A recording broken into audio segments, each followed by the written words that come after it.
마음이 주린 아이들. 나는 통독반 학생들에게 통독 못지않게 말씀암송도 많이 하게 했다. 항상 예배드리기 전에 말씀암송을 반복했다. 예배 전에 모든 사람들이 암송 페이퍼를 들고 앞에 선 사람의 선창에 따라 큰 소리로 따라 읽었다. 100절을 읽어야 말씀 읽기는 끝이 났다. 이 때문에 황금종교의 예배는 독특한 풍경이 되었다. 한두 달 정도 계속 반복해서 진행하니 100절 정도는 쉽게 암송했다. 그리고 나면 다시 200절, 300절로 계속 늘어갔다. 마지막에는 찬양 시간보다 말씀 암송을 반복하는 시간이 더 길어졌다. 이 예배 방식이 특이하다고 크리스찬 투데이를 비롯해 많은 기독 언론사에서 취재하기도 했다. 또 한 주에 1, 2일 정도는 오전 시간을 따로 내어 암송하는 시간을 잡았다. 암송하는 방법도 조금 특이했다. 책상에 앉아서만 암송하지 않고 걸으면서도 암송하게 했다. 영등포구 당산동에 위치한 통독학교를 출발해서 여의도 공원을 한 바퀴 돌아 다시 학교로 오면 10km가 넘는다. 그 먼 거리를 학생들은 페이퍼를 들고 중얼중얼 암송하면서 걸었다. 걸으면서 암송하는 비법은 직접 암송하면서 터득한 나만의 비법이었다. 이렇게 걸으면서 계속 반복하고 되새기면 잘 잊혀지지 않았고 반복하면서 수많은 말씀의 의미가 서로 연결되어 깨달아졌고 그것은 영혼의 깊은 곳을 울렸다. 성경 통독 못지않게 말씀 암송에도 큰 비중을 두었기에 암송하는 날은 내가 직접 인솔했다. 내가 제일 앞서 걸어가면서 암송을 하면 어미닭을 따라 병아리들이 종종 따라다니는 것처럼 학생들이 뒤따라오면서 암송했다. 암송 결과는 통독학교 벽에 큰 도표를 만들어서 암송한 구절을 기입하는 방법으로 표가 올라가게 했다. 선생들이 검열하지 않고 스스로의 양심들에 맡겼다. 하나님 앞에서 정직하게 자신 있게 암송한 구절들만 적어 올리라고 했다. 암송과 인내, 정직을 가르치기 위한 좋은 방법이라고 생각했다. 신학교를 간다고 벼르던 영실자매가 제일 열심이었다. 매일 꼬박꼬박 올리더니 어느새 도표의 끝까지 다 올려버렸다. 다른 사람들도 다들 열심히 한 달에 100절 이상씩은 올렸다. 그러나 정철이는 한 절도 올리지 않았다. 내가 꾸짖었다. 니는 왜 암송 안 하고 있노? 저거 말입니까? 중국에서 다 하지 않았습니까? 정철이가 대수롭지 않다는 듯이 대꾸했다. 그러면 올리라. 하룻밤 사이에 정철이의 도표는 끝까지 올라가 버렸다. 성근 선생이 미심쩍은 눈으로 도표를 바라보다가 물었다. 너 정말 이거 다 한 거 맞나? 예. 그럼 한번 해봐라.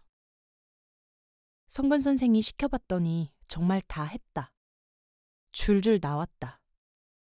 중국에서 신물이 나도록 통독하고 말씀 암송을 하고 온 녀석이라 이런 것은 대수롭지도 않아 했다. 정철이는 말씀 암송 시간이 되면 책을 들지도 않고 눈을 감고 따라 읽었다.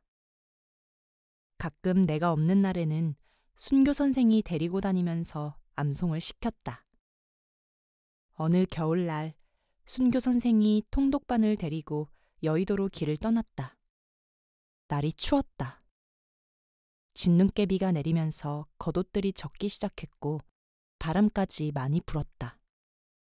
들고 나간 우산이 자꾸 뒤집어지고 걷기 힘들 정도였다. 시간이 지나면서 젖은 옷 속으로 한기가 밀고 들어왔다. 암송하려고 들고 있던 종이도 다 젖어버렸고 손이 시려서 잡지도 못했다. 제일 뒤에서 투덜거리면서 마지못해 따라오던 광수가 순교 선생을 향해 말했다. 아, 이거 사람이 살자고 하는 공부인데 이런 날은 좀 일과를 바꿔서 그냥 방 안에서 통독하면 안 됩니까? 순교 선생님. 이게 뭐 춥다고 그래? 그냥 따라와. 한번 한다고 정하면 앞에 벼랑이 나타나든 산이 나타나든 무조건 밀고 나가버리는 순교 선생이라 날씨 따위는 개의치 않고 앞장서서 걸어갔다. 이거 너무 춥습니다. 죽을 것 같습니다. 이제 그만 좀 돌아갑시다, 선생님. 광수가 다시 애원했지만 순교 선생은 무시하고 저만치 앞으로 가버렸다. 광수가 뚜껑이 열려버렸다. 펄펄 뛰면서 고함을 질러대고 욕을 해대기 시작하더니 혼자 학교로 돌아와 버렸다. 젖은 옷을 벗고 대충 씻고 덜덜 떨면서 이불 안에 들어가면서도 순교 선생을 향해 원망을 해댔다. 에이씨, 추워. 순교 선생 때문에 감기에 걸렸잖아. 이게 뭐야? 산다고 하는 짓이 뭔 꼴이야? 통독반 학생들은 다들 가난했다. 어려서부터 지금까지 쭉 가난하게 살았기에 교회에서 장학금을 지급하고 이렇게 저렇게 돈이 생기면 알뜰하게 저축할 것으로 기대했지만 아니었다. 늘 장학금을 받으면 한 주도 지나지 않아 다 쓰고 목사님, 전도사님, 돈 좀 주세요, 돈 좀 빌려주세요 하고 헤매고 다녔다. 아무리 꾸짖고 야단을 쳐도 듣지도 않았고 무서워하지도 않았다. 대부분 너무 어린 나이에 부모를 잃고 꽃제비로 살거나 집을 떠나 홀로 험한 삶을 살아왔기에 마음이 주려 있었다. 마음이 채워지지 않은 사람은 외모에 자유롭지 못하다. 그래서인지 그들은 대부분 싼 옷을 입지 못했다. 언제나 비싼 브랜드 옷과 신발들만 신고 다녔다. 얼핏 외모만 봐서는 키가 작은 것을 빼고는 나만의 웬만한 집 자녀들 같았다. 휴대전화도 자주 바꾸었다. 고지서를 보면 보통 두세 대씩 할부금이 얹혀서 수십만 원씩 나오고 매번 밀려서 독촉장이 날아왔다.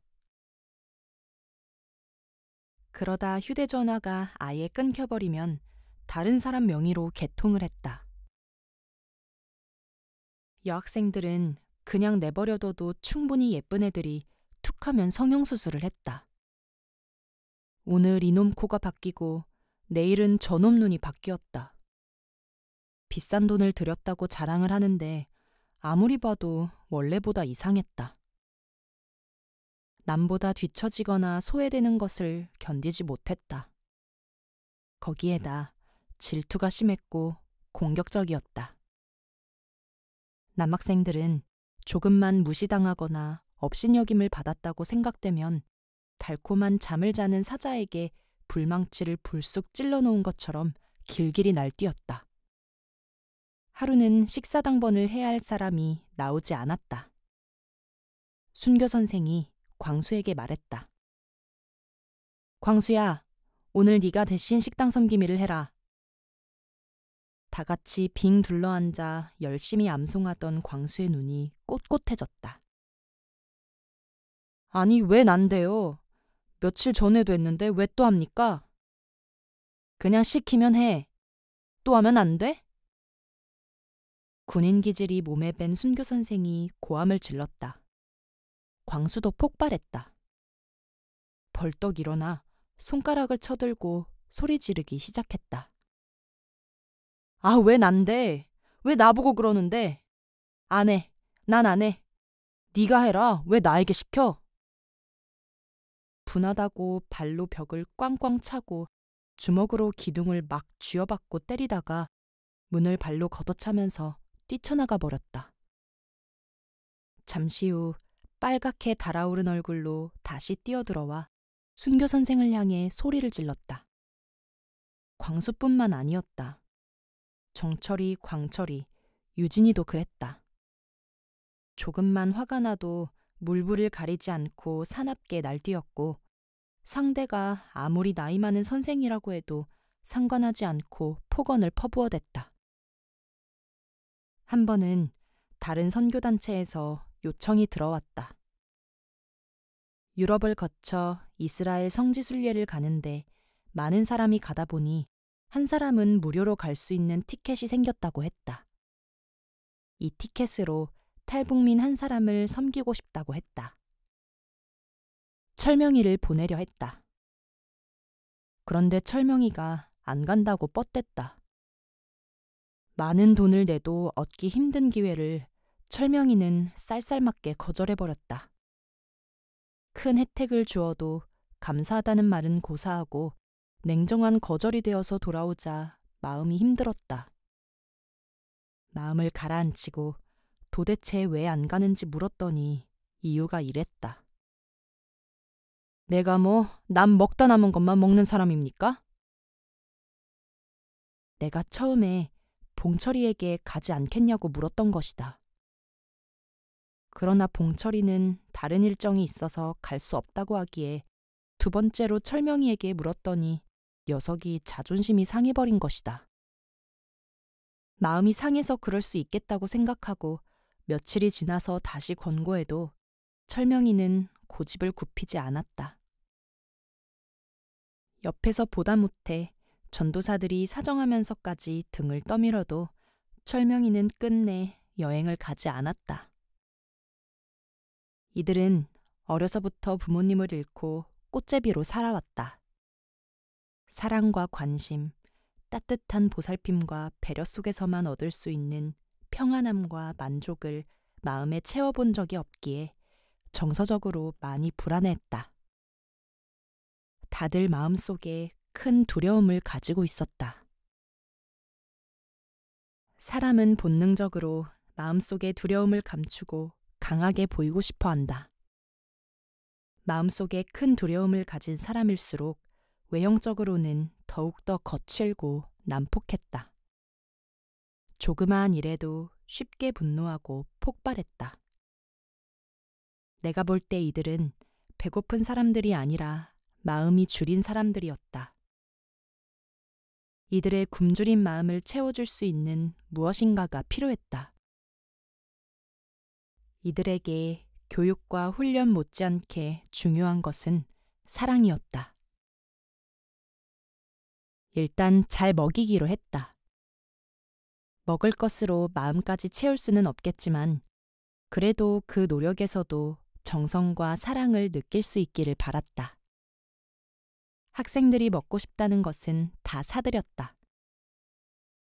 소고기는 너무 비싸 머뭇거렸더니 남서울교회 여전도회에서 매월 정기적으로 섬겨주셨고 양가표 권사님은 한동안 빵을 보내주셨다. 부엌에 나가면 아무 때나 과일과 간식, 빵을 먹을 수 있게 했다. 사과는 질 좋은 것들로 늘 떨어지지 않게 사놓았다. 몇 달을 그렇게 먹였더니 녀석들이 사과를 먹지 않고 물을 먹기 시작했다. 반찬을 하려고 물을 한 포대씩 사놓으면 새파란 머리 부분은 모조리 잘 나갔다. 통독하면서도 물을 깎아먹고 방에서 얘기하면서도 물을 깎아먹었다. 왜 사과랑 귤을 안 먹고 물을 먹노? 신기해서 물었더니 설경이가 대답했다. 목사님도 한번 드셔보세요. 이게 더 맛있어요. 어떻게 사과보다 무가 더 맛있노? 설경이가 무의 파란 부분을 먹기 좋게 잘라 내밀었다. 먹어보았더니 그런대로 먹을 만은 했지만 사과보다 더 맛있지는 않았다. 거참 희한한 놈들이다. 왜 사과랑 빵을 안 먹고 물을 먹지? 사과를 너무 많이 먹어 실증이 났나? 물을 먹다가 실증이 나면 다시 사과로 오겠지. 그런가 하면 얼마 후부터는 반찬거리로 사온 멸치를 먹어대기 시작했다. 멸치를 전자레인지에 돌려 구워서는 간식처럼 먹었다. 그 작은 고기들을 하나씩 붙들고 노려보면서 정성 들여 뼈를 바르고 살만 떼어내서 먹었다. 철명이는 자기에게 관심을 보여주지 않는다고 여전히 통독 시간에 삐딱해서 졸고 딴짓이다. 옆에 같이 앉아있던 유진이 녀석은 휴대전화를 들여보다가 선생들이 뭐라고 하자 자리를 뒤로 옮겨 숨어서 잤다. 통독이 2달 이상 지나고 통독 횟수도 20독을 넘어가면서 학생들이 속독 소리에 익숙해졌다. 스피커에서 쏟아져 나오는 속도와 눈으로 따라 읽고 내용을 이해해 나가는 속도가 비슷해졌다. 중국에서 경험대로라면 이때부터는 내용들이 들어오기 때문에 통독 시간에 조는 현상들이 점점 없어져야만 했다. 그러나 인성이를 비롯한 말썽꾸러기들은 여전히 열심히 졸았다. 어떤 날에는 하루 종일 졸았다. 학생들이 학교 일과에 적응하자 곧바로 일 팀장제를 도입했다. 매일 일과를 진행하던 2 선생들은 뒤로 물러나 감독을 하고 학생들이 돌아가면서 하루씩 일과를 책임지고 진행하게 했다. 하도 선생들의 말을 듣지 않으니 자기들이 한번 해보게 하는 것도 교육이 될 것 같기도 했다. 또 어차피 이들에게 언젠가는 사역장을 이끌어갈 훈련들을 시켜야 했기에 예정보다 좀 일찍 시작했다. 2 선생들이 말할 때에는 절대로 듣지 않던 녀석들이 팀장을 맡아 일과를 진행해 보더니 말을 듣지 않는다고 더 화를 냈다. 그러면서 2 선생들이 자기들 때문에 얼마나 힘들었는지 천천히 깨달아갔다.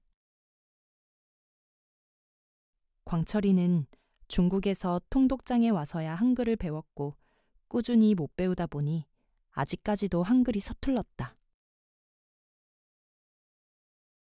성근 선생이 따로 데려다 여러 번 글을 가르쳐 주었다. 그때마다 조금씩 늘기는 했지만 여전히 능숙하지는 못했다.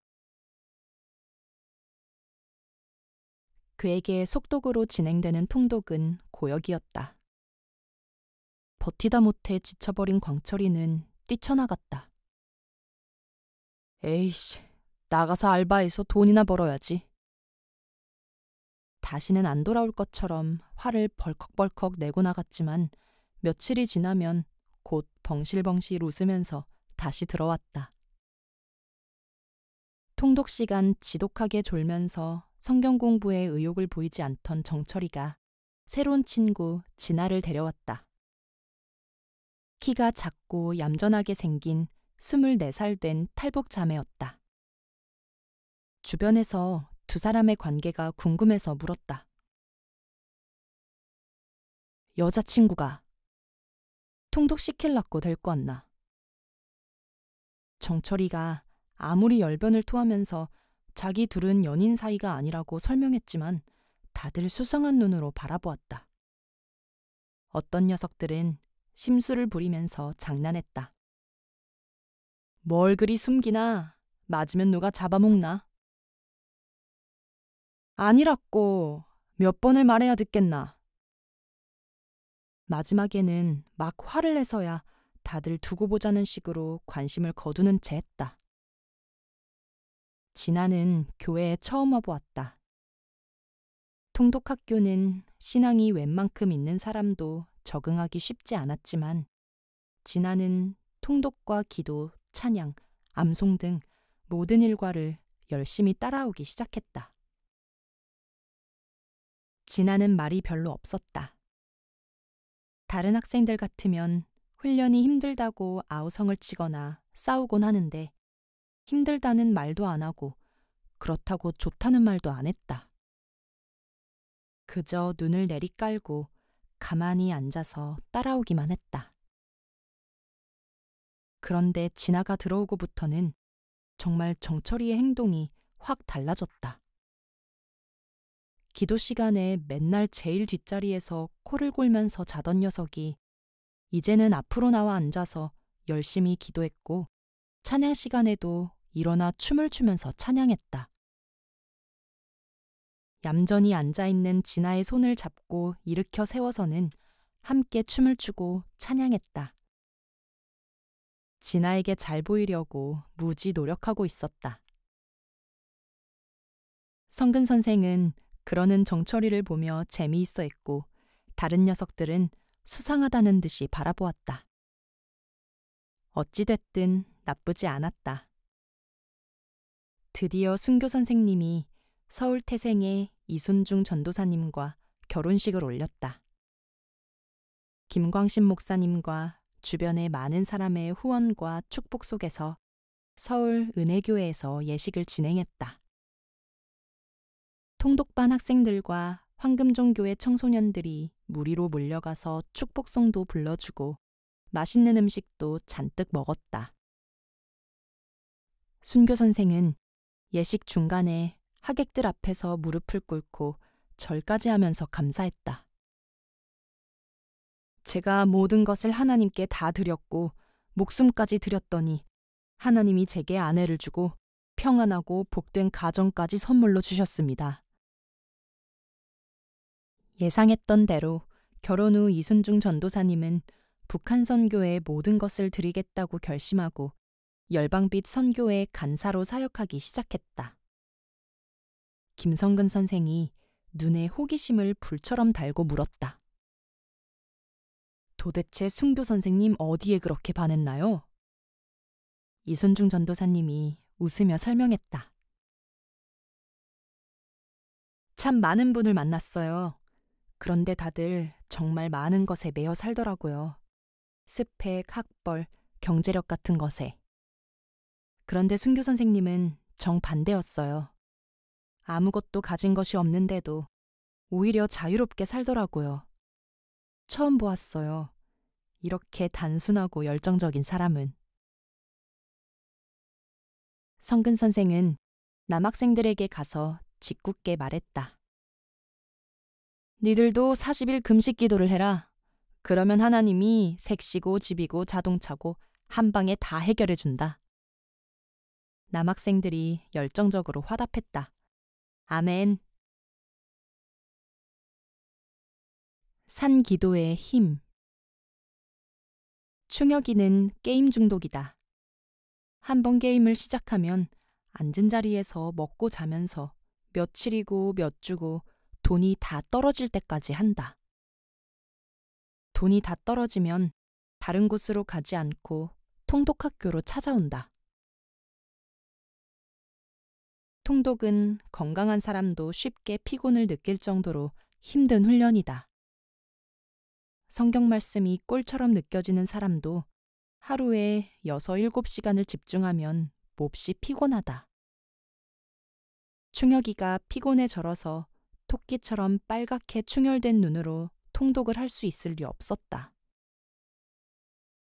자리에 앉으면 조는 것이 아니라 아예 기절한 것처럼 자버린다. 나부터 시작해서 교회 사역자들이 돌아가며 충혁이를 붙들고 앉아 상담하고 꾸짖고 달래고 나중에는 협박까지 했지만 통하는 법이 없었다. 안 그러겠다고 맹세하고 또 맹세했다가도 장학금을 주면 사라져버렸다.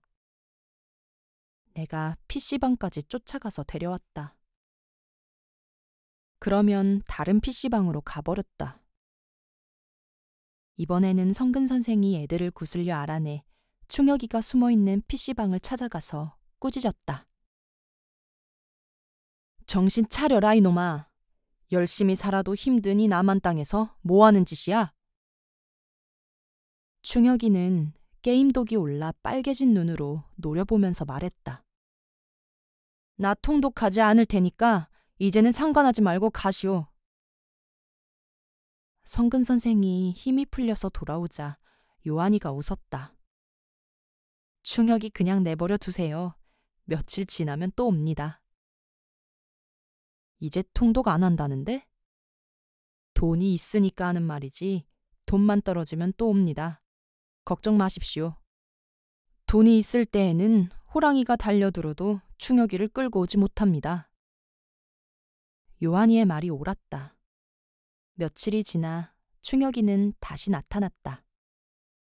너무 피곤해 입술까지 다 부르트고 햇빛을 보지 못하고 제대로 먹지 못한 얼굴은 하얗게 질려 있었다.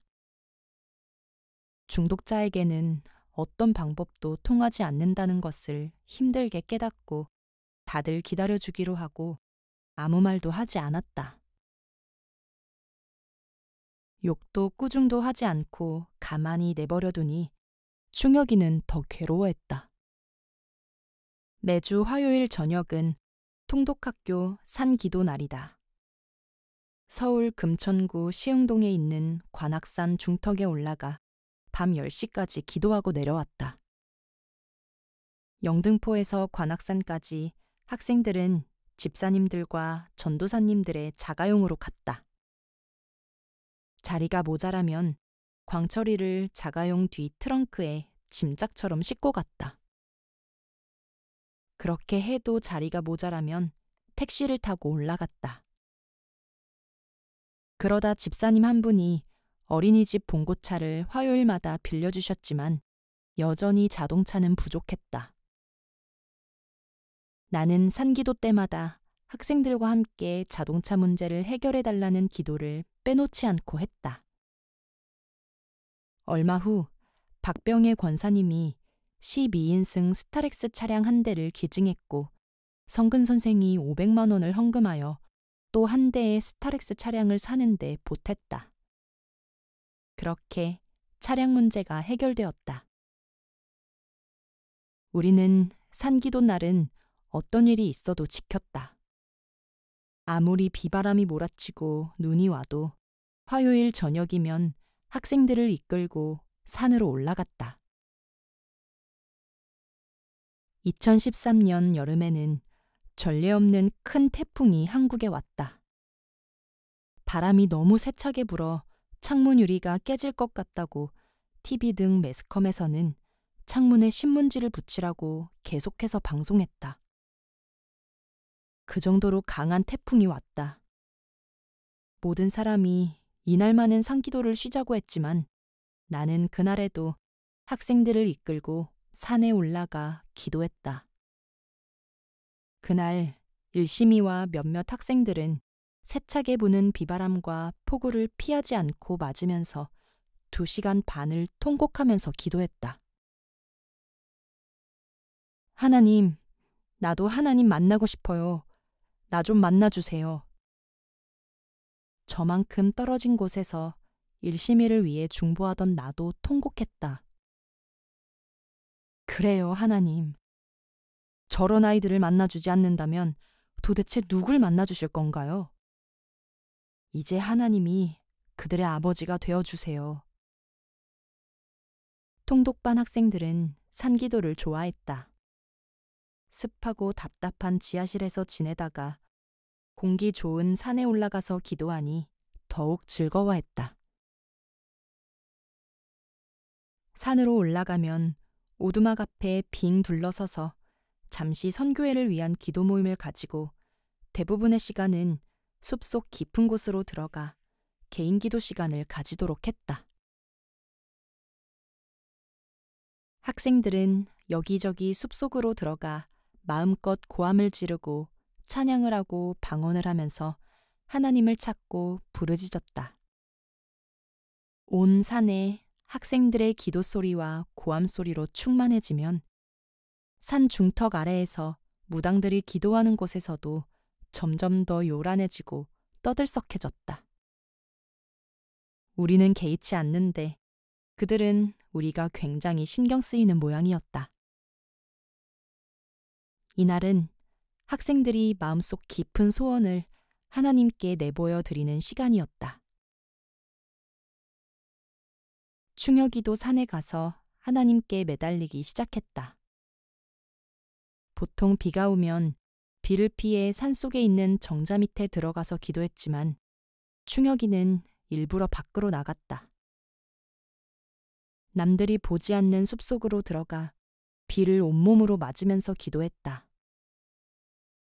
빗물인지 눈물인지 온 몸과 얼굴을 적셔가면서 하나님을 향해 기도했다.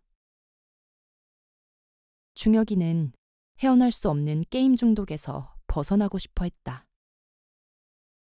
열심히 통독해서 신학교에도 가고 싶고 정상적이고 의미 있는 삶을 살고 싶어 했다. 추운 겨울날의 산기도는 더욱 즐거웠다. 다들 겨울 점퍼 안에 핫팩을 덕지덕지 붙이고 담요를 뒤집어 쓰고 숲속으로 뿔뿔이 흩어져 들어가 기도했다. 더 이상 버틸 수 없을 때에는 근처 오두막으로 달려들어왔다. 오두막 안에는 배드민턴 동호회 회원들이 운동하다가 들어와 따뜻하게 쉬려고 만들어 놓은 난로가 있었다. 난로 옆에는 장작들이 쌓여 있었다. 그들은 지나가는 행인들이 함부로 난로에 불을 피워놓고 책임지지 않고 가버리는 것을 막으려고 난로 뚜껑을 쇠사슬로 꽁꽁 비틀어 매놓았다. 공구가 없으면 절대로 쇠사슬을 풀 수 없었지만 학생들은 끄떡도 안 했다. 도구도 없이 맨손으로 그 강한 쇠줄을 비틀어 풀었다. 따뜻한 장작불이 이글거리는 난로가에 둘러앉아 학생들은 웃고 떠들고 장난치면서 고구마를 구워 먹었다. 끝나고 내려갈 때면 다시 원래대로 쇠사슬을 비틀어 메어놓고 내려갔다. 남학생들이 늦게 내려오면 여학생들도 맨손으로 쇠사슬을 비틀어 풀어 불을 피우고 고구마를 구워 먹었다. 어느 날 올라와 보니 난로 뚜껑에 열쇠가 꽁꽁 잠겨 있었다. 화요일 밤만 지나면 계속해서 장작들이 없어지자 동호회 회원들이 누군가 밤에 올라와서 불을 피우다 가는 것을 눈치챈 모양이다. 쇠사슬이 소용없다고 생각했는지 뚜껑에 열쇠 구멍을 만들어 놓고 큼직한 자물쇠를 잠가버린 것이다. 나는 잠긴 자물쇠를 바라보며 불 피우는 것을 단념했지만 학생들은 전혀 상심하지 않았다. 이게 뭐야? 오늘은 자물쇠가 잠겼네? 주변을 찾아봐. 어딘가에 열쇠가 있을 거야. 남학생들이 휴대전화 불빛을 켜들고 오두막 여기저기 들추더니 1분도 되지 않아 지붕 밑 은밀한 구멍 속에 있는 열쇠를 찾아냈다. 내가 놀라서 물었다. 여기 열쇠가 있다는 건 어떻게 알았노? 다들 웃으며 그랬다. 목사님, 우리가 누굽니까? 이 정도는 아무것도 아닙니다. 올라올 때마다 열쇠를 숨겨두는 위치가 바뀌었지만 마치 고양이가 생선 냄새를 맡고 따라가는 것처럼 아이들은 얼른 열쇠를 찾아내 불을 피워 고구마를 구워 먹었다. 그리고 내려갈 때에는 곱게 다시 채워놓고 내려갔다. 나는 아무래도 안 되겠다고 생각하고 동호회 회장님에게 전화를 해서 사정을 설명하고 우리가 쓰는 장작만큼 살해를 하면 안 되겠느냐고 요청했다. 회장님이 그러지 말고 그냥 마음대로 쓰라고 하셨다. 회장님도 우리가 열쇠를 아무리 잘 숨겨놓아도 잘 찾아낸다는 것을 아셨는지 여전히 자물쇠를 잠그고 다녔고 학생들도 여기저기서 열쇠를 찾아내서는 따뜻하게 불을 피우고 고구마를 구워 먹었다. 겨울날 산기도는 고구마와 난로 때문에 늘 따뜻했고 즐거웠다. 그런데 어느 날 남학생들이 심각한 얼굴로 여학생들에게 말했다. 충혁이가 갑자기 이상해. 여학생들은 장난으로 알고 무시하고 잘 익은 고구마를 먹으면서 자기들끼리 수다를 떨었다. 남학생들이 정색을 하고 다시 말했다. 충혁이가 정말 이상해. 아까부터 왜 그래? 신나게 떠들던 설경이가 방해받는 것이 못마땅해 쏘아붙였다. 아까부터 자꾸만 누가 자기 이름을 부른대. 그게 뭐? 근데 소리 난다는 곳에는 아무도 없어. 수다 떨던 여학생들의 입이 뚝 다물어졌다. 그 소리 충혁이만 들었어? 아니, 옆에 있던 영민이도 들었어. 영민이는 무서워서 도망갔는데 충혁이는 그 소리에 끌려갔어. 어디로 갔는데? 몰라. 찾아봐야 하는 거 아니야? 이 깜깜한 밤에 숲속에서 없어졌는데 어떻게 찾아? 오싹하고 두려운 기운이 학생들을 덮었다. 몸을 털며 다 같이 찬양을 부르고 방언 기도를 했다. 내려갈 시간이 되어 모였지만 충혁이는 나타나지 않았다. 남학생들과 전도사들이 무리를 지어 충혁이가 사라져간 쪽으로 쫓아갔지만 찾을 수 없었다. 나는 사람들을 모아놓고 충혁이를 위해 열심히 중보기도하기 시작했다. 모두 목청껏 큰 소리로 부르짖으며 충혁이가 돌아오게 해달라고 기도했다. 어둠 속에서 충혁이가 소리 없이 나타났다. 질문들이 쏟아졌다. 괜찮아? 어디 갔댔어? 누가 너를 찾아? 충혁이는 자기 이름을 부르는 한 여자의 목소리를 들었다. 충혁이는 저항하지 못하고 그 소리에 빨려들듯이 끌려갔다.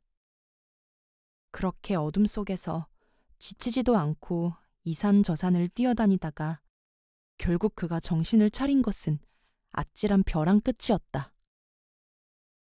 그때에야 정신을 차리고 오두막을 향해 달려내려왔다. 그를 향한 기도가 조금만 늦었다면 충혁이는 벼랑에서 떨어졌을 것 같았다. 갑자기 미네가 견딜 수 없는 공포에 온몸을 덜덜 떨면서 울기 시작했다. 무서워, 무서워. 여전도사들과 집사님들이 품에 꽉 안아주었지만 미네는 계속 떨면서 울었다. 학생들이 말씀은 많이 외우고 알고 있었지만 정작 영적 싸움이 실제로 펼쳐지자 그저 무력했다. 나는 다시 사람들을 모아놓고 열심히 악한 영을 쫓는 대적기도를 했다. 미네는 학교로 돌아와서도 한동안 두려움에 기가 죽어 다녔다. 사실 미네는 마음이 여렸고 섬세했다. 그것을 숨기고 싶어서 일부러 강한 척하고 다닐 뿐이었다. 북한에서 약한 자는 살아남을 수 없기 때문이다. 성근 선생과 순교 선생은 매일 신약성경 1독이라는 과제를 어김없이 밀고 나갔다. 계획대로라면 1년에 신약성경 100독, 구약성경 20독을 하게 된다. 이 정도의 다독을 하게 되면 누구라도 성경에 대한 기본적인 틀과 이해를 가지게 된다. 그러나 우려되는 것은 하나님의 말씀을 지식적으로만 알고 영적으로 무력해지는 것이었다. 나는 기도 시간을 더 늘리기로 했다. 매일 3시간씩 하던 기도 시간을 5시간으로 늘리기로 했다. 정작 기도에 빠져들면 5분이든 5시간이든 마찬가지예요. 그러니 이제부터 5시간 기도를 5분처럼 느끼게 해달라고 기도하세요. 광고를 하자 반발이 심할 줄 알았던 학생들이 투덜거리면서도 따라왔다. 매일 저녁 7시부터 10시까지 하던 기도 시간이 12시까지 늘어났다. 저녁 7시가 되면 통독하던 책상과 걸상들을 다 뒤로 밀어 접어놓고 빈 방바닥에 방석들을 줄을 맞춰 놓았다. 불을 끄면 지하실이라 정말 깜깜했다. 십자가 등에서 나오는 붉은 빛만이 희미했다. 기도 음악을 귀가 멍멍 울릴 정도로 크게 틀어놓았다. 아무런 기도 제목도 주지 않았다. 그저 어둠 속에서 부르짖으면서 5시간 동안 기도해야 한다. 쉬운 훈련이 아니었다. 신앙생활을 지식적으로 머리로만 하는 사람들에게는 고역이었지만 정말 성령 하나님과 교감하는 사람들에게는 즐거운 시간이었다. 사역자들과 성도님들이 제일 앞자리에 앉아 큰 소리로 방언을 하면서 기도 모임을 이끌고 나갔다. 그들 옆에서는 언제나 순교 선생이 박자에 맞추어서 특이한 춤을 추면서 기도했다. 찬양의 박자에 맞추어 성냥개비처럼 가늘고 긴 다리를 굽혔다 폈다 하고 두 손은 기분에 따라 앞을 막 때리기도 하고 좌우로 흔들거리며 춤을 추었다. 다들 이 희한한 춤을 순교 댄스라고 불렀다. 착한 모범생 에스더, 유정이, 예지, 요한이가 그 뒷줄에 앉아 열심히 방언을 하면서 따라갔다. 나머지 학생들은 한두 시간 정도 기도하다가는 뒤쪽으로 가서 방석을 깔아놓고 누워 잤다. 어떤 날에는 다 같이 순교 선생을 흉내내면서 순교 댄스를 추었다. 그럴 때면 꼭 나이트클럽에 온 것 같았다. 앞에서는 깔깔거리고 웃고 춤을 추고 스피커에서는 머리가 퉁퉁 울리는 큰 음악이 터져나와도 뒤의 녀석들은 아랑곳하지 않고 잘도 잤다. 나는 그런 학생들을 통제하지 않았다. 그저 내버려 두고 하나님만 바라보았다. 하나님이 저 말 안 듣는 학생들을 만져주셔서 기도하는 사람들로 바꾸어 주시기를 기다렸다. 성도들과 전도사들이 힘들어했다. 목사님, 저 애들을 어떻게 좀 혼을 내서라도 기도하게 해야 하는 거 아니에요? 기다려 줍시다. 하나님이 하실 때까지 기다립시다. 하나님이 하십니다. 통제하는 것보다 기다려주는 것이 훨씬 더 힘들었다. 통독반 학생들은 문제가 많았다. 다들 어려서 부모를 떠나 홀로 살다 보니 어느 것 하나 바르게 습관되고 다듬어진 것이 없었다. 다들 제멋대로였고 내키는 대로 행동했다. 아침 기상 시간이 되면 두 선생들이 학생들을 깨우느라 늘 전쟁이었다. 일어나세요. 시간이 되었어요. 말소리와 동시에 천장에 수십 개의 형광등 불이 켜졌다. 지난밤 격투라도 벌인 것처럼 여기저기 널브러져 자던 남학생들은 눈부신 빛을 피해 돌아 누우며 두들겨 맞은 강아지들처럼 낑낑거렸다. 성근 선생은 팬티만 입은 산만한 엉덩이들을 철썩철썩 갈겨대면서 고함을 질러야 했다. 일어나! 이러들 나라고! 일어나! 유진이 너 임마 또 엎어졌어? 정철아, 일어나라고! 몇 번을 말해야 돼? 여학생들도 전혀 다르지 않았다. 남자 선생들이라 여학생들의 방에 들어갈 수 없어 문을 두드리며 고함을 질렀다. 일어나세요. 시간이 됐어요. 그리고 한참 후 남학생들과 실랑이를 하다가 와보면 여학생들의 방은 불도 켜지지 않고 있었다. 이러들 나라고. 유정아 일어나. 미네야 일어나. 안 일어나면 문 열고 들어간다.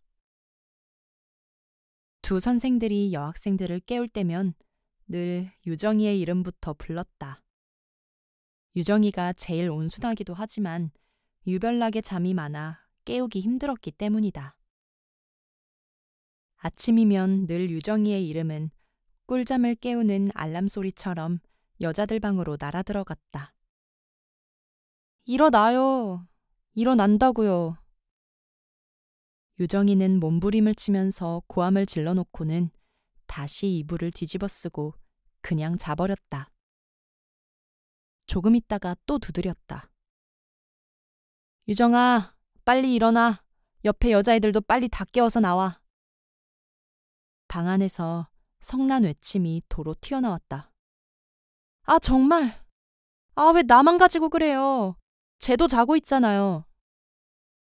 고함을 질러놓고 또 잤다.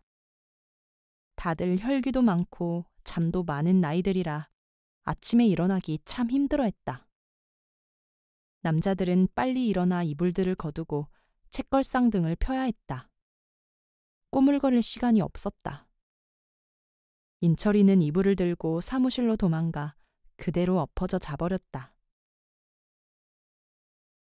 정철이와 유진이 녀석은 항상 여자들 방으로 쳐들어가 뻗어 잤다. 거기로 도망가야 선생들이 쫓아오지 못하기 때문이다. 아침 통독 시작할 때까지 그대로 뻗어 잤다. 통독이 시작되면 그때에야 일어나 씻고 샤워하고 나왔다. 두 녀석은 여학생들이 막 화를 내면 오히려 자기들이 무서운 얼굴을 해대고 으르렁거렸다. 학교엔 화장실이 2개뿐이었다. 남자, 여자 화장실로 갈라놓았지만 녀석들은 상관이 없었다. 아무데나 막 들어가 버렸다. 아침이 되면 화장실이 늘 전쟁이었다.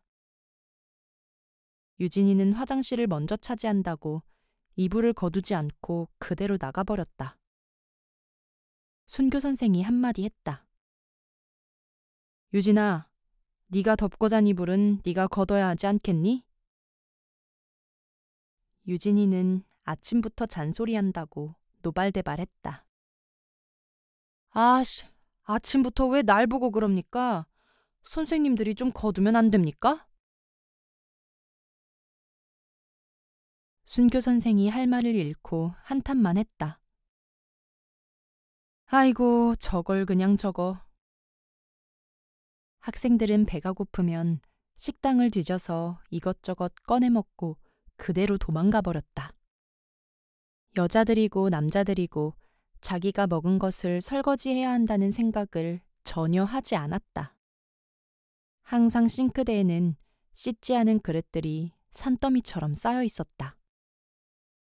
빵도 한 입만 뚝 떼어 먹고 여기저기 버려놓았고 비싼 사과도 대충 한두 입 먹다가는 팽개쳐 버렸다.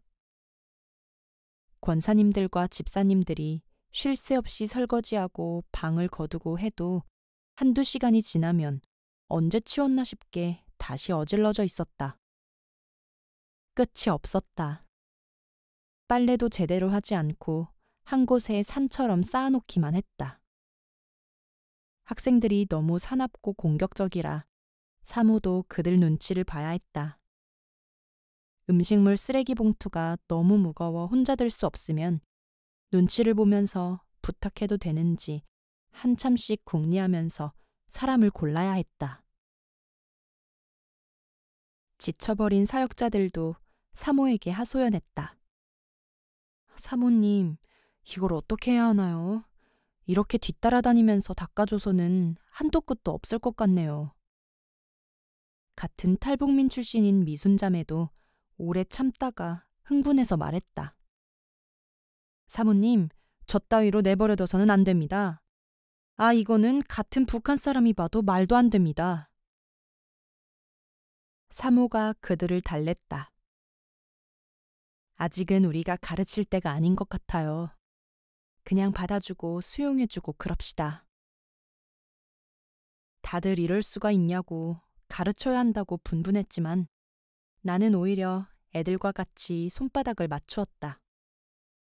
여름에 에어컨을 빵빵 틀어놓고 춥다고 문을 닫아놓고 자는 것을 보고 전도사들이 기가 막혀 한마디 하려고 하는 것을 막았다.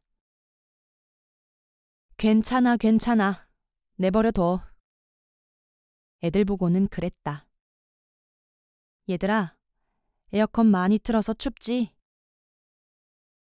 나는 보일러를 틀면서 전도사들에게 말했다. 우리 교회는 장로님이 있으면 힘들 거야. 장로님이 있으면 이런 꼴을 어떻게 봐줄 끼고.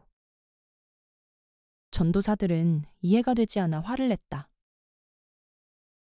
아니, 여기가 그래도 학교인데 기본은 가르쳐야 하지 않습니까? 내버려둬. 네가 가르친다고 해봐야 방귀나 낄 놈들 같아. 해서 될 놈들 같으면 내가 벌써 했제. 교회 집사님이 세탁실에 들어갔다 어이가 없어 하며 나왔다. 유진이가 대형 드럼 세탁기 안에 달랑 자기 옷 3개를 집어넣고 돌리고 있었다. 아이고 사모님, 이거 한번 보세요. 나는 어떻게 할 수 없으니까 사모님이 애들한테 말씀 좀 해보세요. 사모님이 부르자 빨간 뿔이 2개 달린 모자를 뒤집어 쓰고 저쪽 방에서 뛰어다니던 유진이가 왔다. 사모가 유진이를 불러놓고 성난 고양이 어루만지며 달래듯 차근차근 설명하기 시작했다. 유진아, 이러면 물이랑 전기랑 얼마나 낭비가 되니? 이 세탁기 전기 많이 먹는 거 너 알지? 여기 있는 애들 다 이런 식으로 빨래를 하면 전기세를 어떻게 감당을 하겠니? 유진아, 어차피 세탁기 돌리는 거 네 것만 돌리지 말고 다른 애들 것하고 같이 가득 넣어서 돌리면 어떨까? 2 손을 똥싼 바지에 찌르고 빨간 뿔로 들이받을 것처럼 고를 내면서 서 있던 유진이는 아무 말 없이 저쪽으로 가버렸다. 사모가 안도의 한숨을 내쉬었다. 아휴, 저놈이 막 들이받으면 어쩌나 했더니 오늘은 안 하네. 며칠 후 유진이가 통독실에 실신해서 쓰러져 있었다. 입에서 거품이 꾸역꾸역 기어나오고 있었고 그의 옆에는 수십 개의 약봉투들이 흩어져 있었다. 학생들이 모여들어 떠들어댔다. 왜 이래? 이게 무슨 약이야? 앰뷸런스가 달려오고 병원에서는 다급히 유진이의 위 안에 들어간 약을 꺼내려고 호스를 밀어넣기 시작했다. 유진이는 거품을 토하면서 호스를 완강하게 거부했다. 날 내버려둬. 나 살고 싶지 않아. 성근 선생이 그의 팔을 꼼짝 못하게 붙잡고서야 겨우 호스를 들이밀고 약물을 빼낼 수 있었다. 고통이 가라앉고 마음도 진정이 된 후 성근 선생이 달래면서 물었다. 죽고 싶으면 그냥 북한에서 굶어서 죽을 것이지. 왜 여기까지 와서 죽겠다고 그러니? 유진이는 공허한 눈으로 천장을 바라보면서 말했다. 선생님, 한국에 오면 행복할 줄 알았습니다. 한국에 오면 모든 고생이 끝난다고 생각했는데 너무 힘들고 앞길이 암담하고 이 지겨운 삶을 언제까지 왜 계속 살아야 하는지도 모르겠습니다.